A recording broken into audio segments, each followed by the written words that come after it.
apresentamos as 5 obras básicas do Espiritismo. O Livro dos Espíritos, com suas 1019 questões, tem respostas para as principais dúvidas do ser humano. É o livro basilar da doutrina espírita, contendo seus aspectos filosófico, científico e religioso. O Livro dos Médiuns, segundo livro da codificação espírita, é um guia seguro para aqueles que são médiuns ou para aqueles que se interessam pela parte científica da doutrina espírita.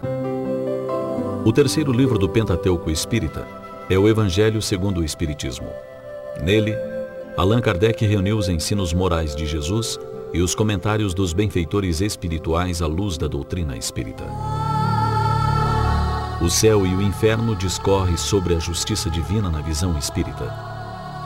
Neste quarto livro, Allan Kardec foi subsidiado por comunicações de espíritos que relataram como viviam na Terra quando encarnados e como estavam vivendo após a morte no mundo espiritual.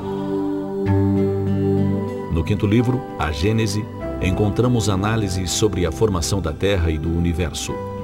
Encontramos também análises sobre o futuro, explicação sobre os milagres de Jesus, além de conter uma abordagem sobre o final dos tempos, sobre a lei imutável do progresso, entre outros assuntos.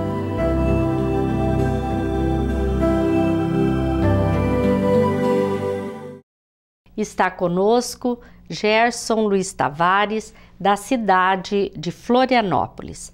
Vamos conversar sobre o tema Vida, Significado e Sentido. No Momento Espírita, veremos a mensagem Nossas Mães Africanas.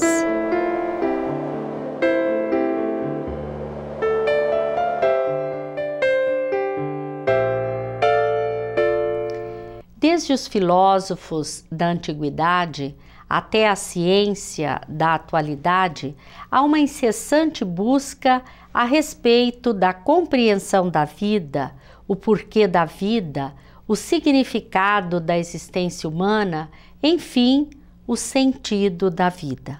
Qual a contribuição da doutrina espírita para promover a maturidade no homem? Depois do Momento Espírita, vamos conversar com Gerson Luiz Tavares sobre este assunto. Eis aqui a escrava do Senhor. Cumpra-se em mim segundo a sua palavra. Esta é a forma com a qual Maria, a mãe de Jesus, responde ao mensageiro celeste que lhe vem anunciar a concepção da criança. Estranho se posicionar como escrava, quem foi escolhida para ser a excelsa mãe de Jesus. Basta uma pequena reflexão, no entanto, para verificarmos como a expressão está adequada. Recordamos de tantas escravas ao longo da história que se transformaram em auxiliares indispensáveis dos seus senhores. Escravas cujos nomes acabaram associados aos seus próprios senhores. No Brasil, lembramos das escravas africanas que serviram ao homem branco. Muitas delas não somente carregaram o senhorzinho nos braços, mas o alimentaram com o próprio seio. Tornaram-se suas segundas mães, acompanhando-os mesmo depois de crescidos, na formação do novo lar, a atender-lhes os filhos como uma avó. Avó de cor, avó de amor. Amas de leite que, por vezes, tinham seu próprio rebento afastado dos braços, a fim de que sobrasse mais alimento dos seus seios para o filho branco. E por não terem o seu bebê nos braços, por terem a saudade a lhes magoar a alma, por sentirem falta do seu filhinho, drasticamente afastado de seu carinho, dedicavam-se ao filho da alheia carne, o filho do Senhor, o filho da Sinhá. Quem poderá esquecer como essas mães alimentaram não somente o corpo, mas a imaginação e a mente das crianças sob sua guarda? Quantas histórias das suas longínquas terras, das tradições de sua gente povoaram as noites daqueles meninos e meninas atentos, ao redor do fogo no terreiro, ou no aconchego da casa grande ao pé do fogão. Quantos mingaus, cozidos, temperos foram acrescentados ao cardápio diário. Aprendendo a língua de quem as tinha sob seus serviços, introduziram palavras diferentes no vocabulário dos pequenos. E para os acalmar nas noites de medo, elas cantavam as melodias com que foram elas próprias acalentadas em sua infância. E enquanto a saudade as consumia intimamente, também lembravam em versos das riquezas de sua terra natal, de melodias, de danças, de cantorias. Recordavam dos dias de alegria, quando a liberdade lhes sorria, e o futuro era sonhado nas tardes quentes e nas noites mornas.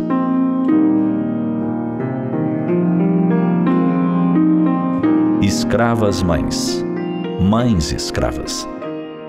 Benditas sejam por todos os cuidados dispensados ao homem branco, por sua capacidade de amar o filho alheio.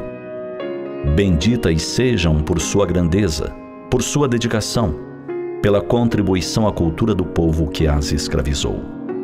Que nunca esqueçamos o quanto devemos a essas criaturas, pois se a escravidão as mantinha presas a tarefas determinadas, foi de forma voluntária que entregaram em holocausto ao amor o próprio coração.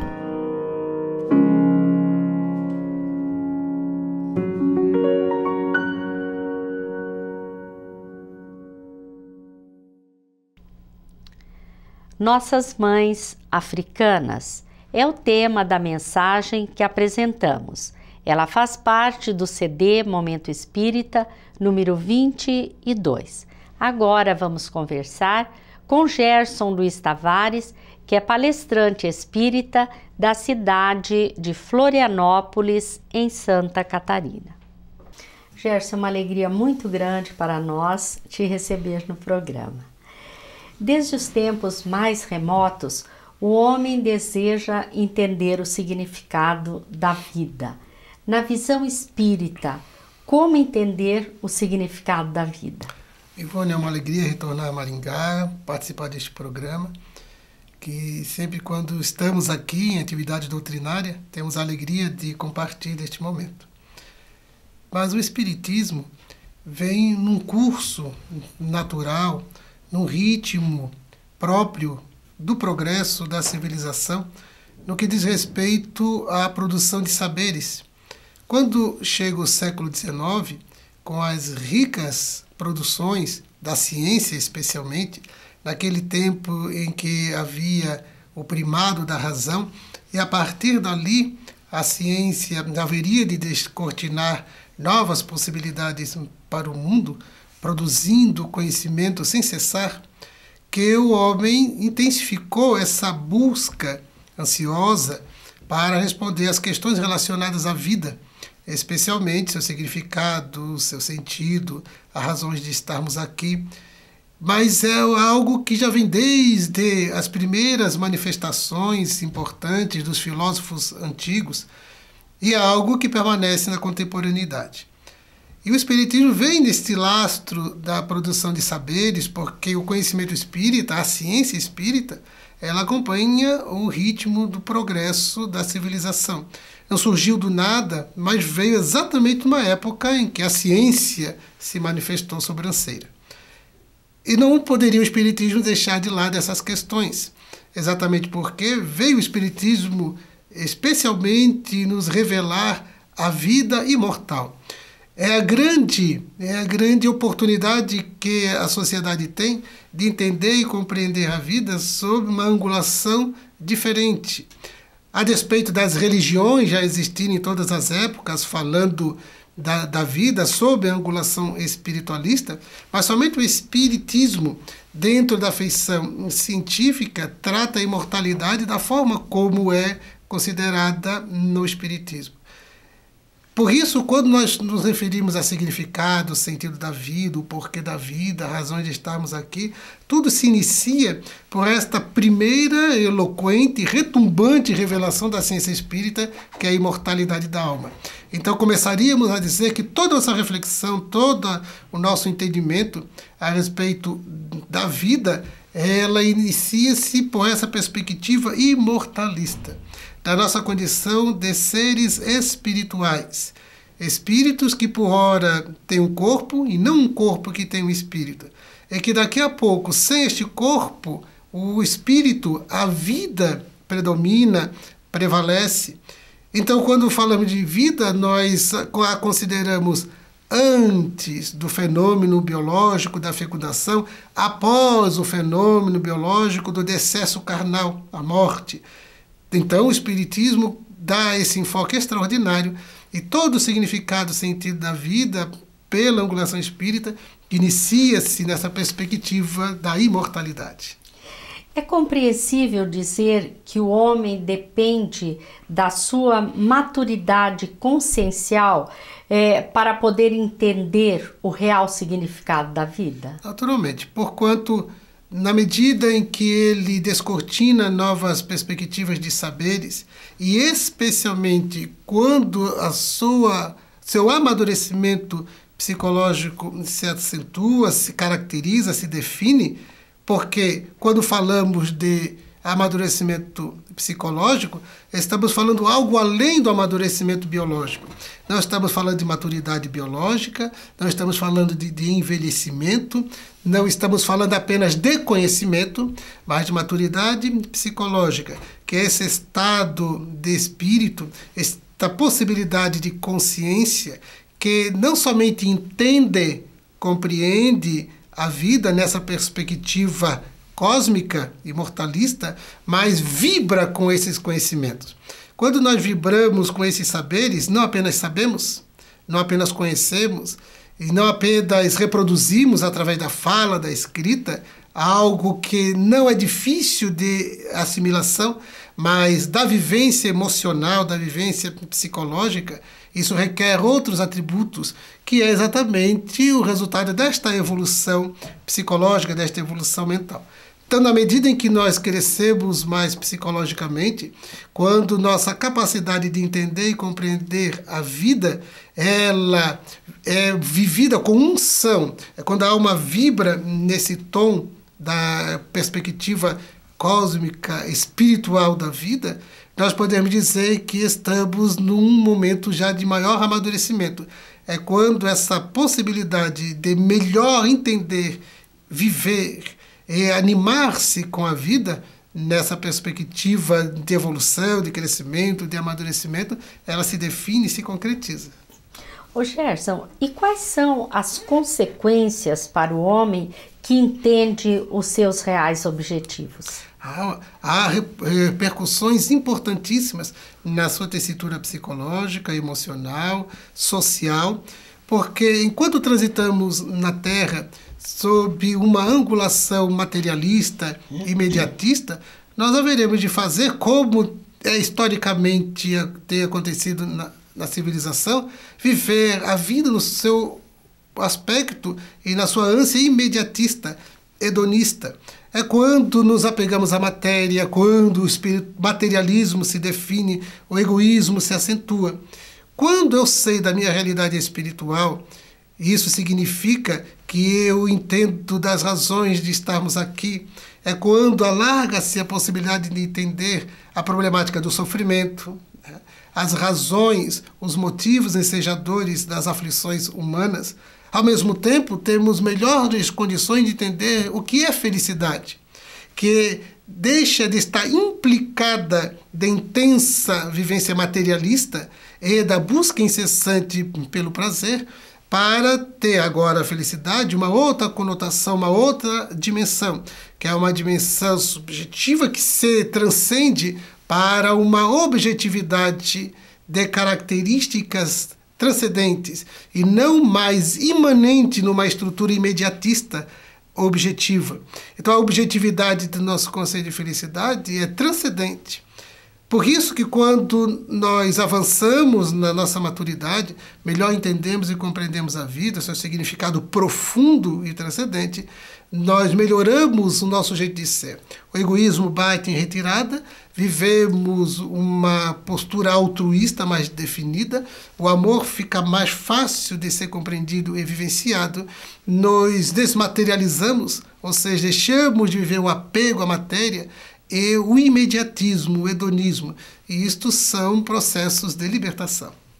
Nós podemos dizer que os desequilíbrios, os descaminhos, as aflições pelas quais o homem passa são resultantes da dificuldade de entender os seus objetivos e, consequentemente, fazer escolhas inadequadas no seu dia a dia? Veja, enquanto nós observarmos a vida e a considerarmos nesta dinâmica de ação e reação imediatista, nós vamos estar numa tônica de buscar o prazer, fugir do prazer. Buscar satisfação e fugir, quanto possível, de qualquer insatisfação, de um desassossego, de uma frustração, de uma decepção. E porque nossa perspectiva é imediatista, materialista, nós vamos focar nas ações da vida em sociedade, todos os nossos anseios e os fatores que irão dar um sentido à vida, que serão de cunho materialista. Por consequência, nesta dinâmica de ação e reação, dessa vivência imediatista, as consequências se manifestam. E nós vamos ter que encarar os resultados menos felizes das escolhas menos oportunas, menos sábias, porque desconectado desta perspectiva espiritual e focados numa perspectiva exclusivamente materialista, nós haveremos de vivenciar essas experiências imediatas, deixando de viver as experiências das construções da sabedoria e das virtudes, dos valores permanentes, porque apegados às questões impermanentes. E as consequências, elas se manifestam historicamente na sociedade pelas questões que Allan Kardec muito bem conceituou, examinou à luz da lei de causa e efeito, como sendo o resultado natural e lógico deste afastamento das leis divinas, das leis naturais, daquelas que apontam para a plenitude, enquanto o indivíduo se agarra à finitude. A doutrina espírita possui recursos para promover a maturidade do homem e torná-lo apto a viver dentro dos objetivos traçados? E como que ela prepara o homem? Sem dúvida nenhuma. Veja que toda proposta mais sábia que faz parte da produção de saberes na humanidade, ela contribui de alguma forma com a criatura humana, tornando-a mais capaz de enfrentar problemas, viabilizar soluções. O Espiritismo, por ter esta visão ampla, essa visão cósmica da vida espiritual, ela nos enseja uma compreensão mais profunda de todos esses temas. De modo que eu sabendo, tendo conhecimento e vivendo emocionalmente as questões de Deus, imortalidade da alma, a pluralidade das existências, né? Comunicabilidade dos espíritos. Quando eu entendo a dinâmica, portanto, das reencarnações, da lei de causa e efeito, que a Terra é uma escola abençoada, na qual nos encontramos matriculados para as experiências de aprendizagem e de crescimento intelecto-moral. Quando eu tenho isso como paradigma para a minha existência na Terra, eu sei exatamente quais os caminhos a serem palmilhados, as metas bem definidas, os meios adequadamente eleitos. E, num processo bem natural, nós desenvolvemos valores que irão nortear e sustentar toda uma vivência feliz durante o nosso périplo na Terra. Mesmo enfrentando os nossos dissabores, nós consideraremos as aflições como experiências que ou elas são experiências para me fazer crescer intelecto-moralmente, ou são vivências dentro do quadro de causa e efeito, como Allan Kardec classificou de provas e expiações, de forma que um consolo, uma resignação, uma serenidade diante dos enfrentamentos que consideramos menos felizes, mas que são experiências redentoras, e ao mesmo tempo a assunção de compromissos, de tarefas edificantes. Então o Espiritismo, quando nos desperta a consciência para uma visão mais ampla, cósmica da vida, dando esse significado e sentido da vida, nós aprendemos a viver de forma mais adequada dentro desta vontade, deste projeto de felicidade, de paz, reais, de realizações concretas, não essas impermanentes, passageiras, mas aquelas que fazem parte do patrimônio do espírito, que prossegue com ele ao longo da sua história.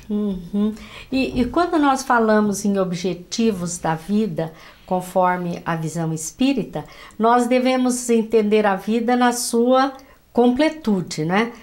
Como você já se referiu, numa dimensão material e espiritual. São os mesmos os objetivos do espírito quando ele está encarnado ou desencarnado? O objetivo, ele, dentro das leis naturais, das leis divinas, eles são o mesmo, que é o de evolução. Estando o espírito encarnado, estando ele desencarnado, será sempre o da evolução. Como as dimensões elas têm exigências diversas, embora o objetivo essencial e final seja o mesmo, na Terra nós temos compromissos com a sociedade. Nós temos vinculações de caráter consanguíneo, familiares, dentro da estrutura da sociedade terrena. Temos os compromissos profissionais, através dos quais nós adquirimos os recursos para o atendimento da necessidade pelo trânsito corporal. Ao mesmo tempo, através das profissões, realizamos algo em favor da sociedade.